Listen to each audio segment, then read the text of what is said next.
Hello and welcome to Encore on France 24. Today we're getting an American take on European operatic classics. Ryan Brown, who founded the US-based Opera Lafayette, is here to tell us about their marathon back-to-back performances this weekend in Versailles. Still classical, but less classic, find out how Brokeback Mountain is being turned into an opera. We're hearing from the story's original writer, Proulx. And we'll also find out how Senegalese singer Youssou N'Dour is hoping to break through the turmoil and violence in Central African Republic with music. First though, let's go and meet our guest.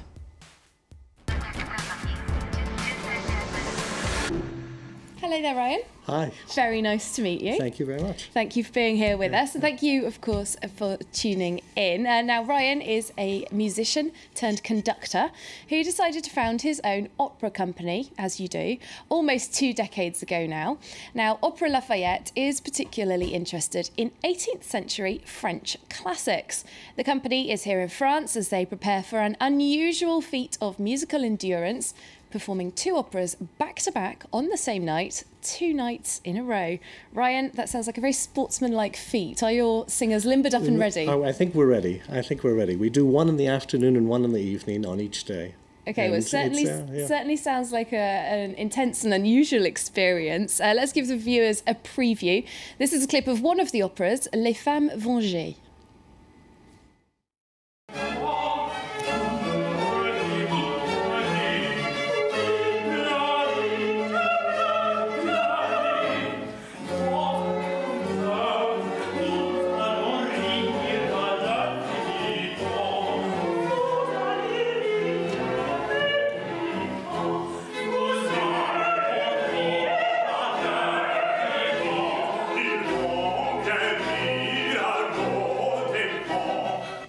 There we go, Les Femmes Vengées by Philidor. Ryan, the company's performing that as well as Mozart's Cosi, Tutte. Why, first of all, did you pick these 2 operas to play together?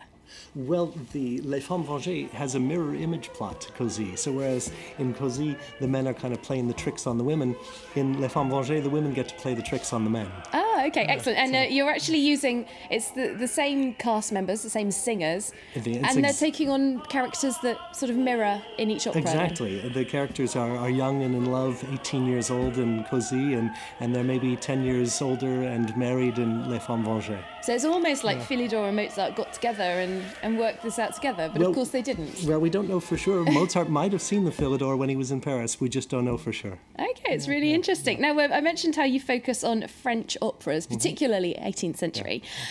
Cosi fan tutte was composed by an Austrian in Italian. What does it change to perform it in France in French? Well, and we're not only doing it in French, but we're doing it with dialogue instead of sung recitative. So it's a little bit more like the opera comique or the musical comedy that people hear in America or that people hear at the opera comique.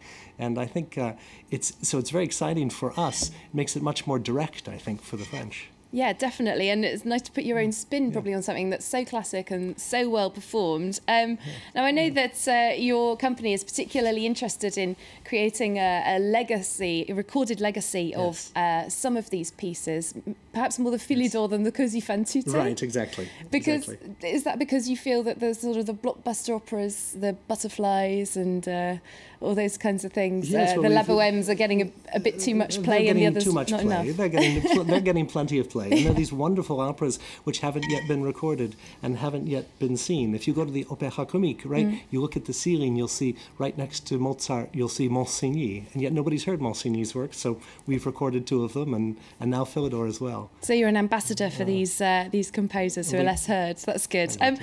Why did you found your own opera company? That seems like a big feat to take on. It was it's a sort of American entrepreneurship, I guess, but nobody else was doing this French repertoire in America, and so it was exciting for me to think about the possibility of doing it, and then there turned out to be a lot of support for people who are interested in the new, or avant-garde, as I like to say. Absolutely, and a lot of interest in America, of course, for Versailles. It's very, very popular with visitors from all over the world to the palace.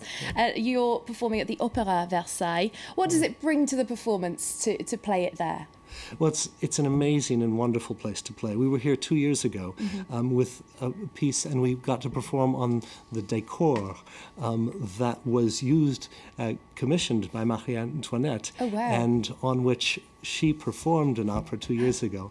This year we're bringing our own set, and as you saw, it's a 3-room set, and the comedy depends on the different couples being in the different rooms and not seeing each other. Okay, so we get to see different things happening that they don't know about. Yeah, exactly. Interesting stuff. Sounds like fun. Right. Let's just remind the viewers, Opera Lafayette are performing Cosi, Tutte and Les Femmes, Vengées back-to-back, like we said, at the Opera Versailles, and those performances will take place from Thursday to Sunday of this week. Now, Ryan, we're going to stick with opera but move on to another bit of musical news. I'd be very interested to hear what you think about this adaptation. It's a new operatic version of Brokeback Mountain, which is premiering this week in Madrid. It's based on the book that became an Oscar-winning film about forbidden love between 2 cowboys. The author of Brokeback Mountain, the book, Proulx, has given her blessing to the project and even wrote the libretto. Now, she said that adapting her story to an opera worked out better than you might imagine. Long phrases are not the way that Western men speak. There were never any long phrases in the story. And so the dialogue from the story was perfect, just as it was. Just pick it up and move it to the opera.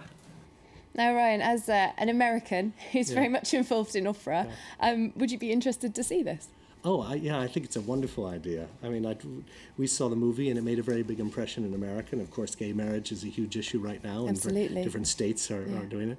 I also am interested from the point of view of being from a ranching family out in Colorado and knowing several cowboys. And it was interesting to combine those two worlds, which obviously people don't see gay cowboys very often. Absolutely. And so many operas that do get performed, you know, they're so often historical or they're sort of tragic love stories. This one's not really historical in that sense, but it is a tragic love story. Do you think that that's perhaps the reason why the composer Warren maybe went for this story, the actual... Does the story have to be quite... I think you've hit it. Simple I and think tragic. you've hit on it, yeah. I just wonder how they do it with 2 characters alone so often, but, you know, they did it with Tristan and Isolde, so why not? That's true, okay. Well, we'll all be interested to see what happens at that premiere, I think. Let's move on to some other musical news now. The Senegalese music icon Youssou N'Dour is hoping to travel to the Central African Republic to spread a message of peace there. This might come as a bit of a surprise to those of you who remember him best from his mid-90s pop collaboration with Nena Cherry. Now, though, N'Dour, who is a Muslim, is teaming up with Christian singer Lydie Natasha, who's Christian. The interreligious pairing is entirely on purpose, as the duo want to encourage harmony between communities. When I see these images of Muslims and Christians fighting in the same country, in the same land, I just want to tell them that it's not an obstacle to have different religions, but rather a benefit to cherish. I think music allows us to take shortcuts. We can participate to bring peace in this country that is so dear to us. Okay, message of optimism from Youssou N'Dour. Ryan, do you think perhaps too optimistic, or can music really have that effect? Well, it makes me think of Romeo and Juliet, you know, two lovers from different conflicting parties. And we did an opera last year, La Larouque, that took place in Kashmir. And of course, that's a place which has had such great conflict. And we tried to bridge cultures by bringing an Indian dance company to the opera. And so I think it's a wonderful effort on his part. And I'd love to see it. At the very least, to foster understanding of each other's point of view, perhaps. That is an interesting point of view, for sure. Well, here in Paris, French and Chinese cultural stars have come together for one night to mark 50 years of diplomatic relations between the two countries. This week's Chinese New Year marks a move into the year of the horse. So, rather fittingly, France's idiosyncratic creator of horse theatre, Bartabas, was one contributor to the entertainment. With inspiration there from China's legendary Terracotta Army. From China, pianist Wu Muye played a piece by Franco-Polish composer Chopin. Both men told Encore's Sonia Patricelli how they're influenced artistically by each other's cultures. For me, Paris represents French culture, European culture, but also Beijing. There are pockets of Chinese culture in the city, so I try to find what we have in common, and at the same time try to be an ambassador for this culture.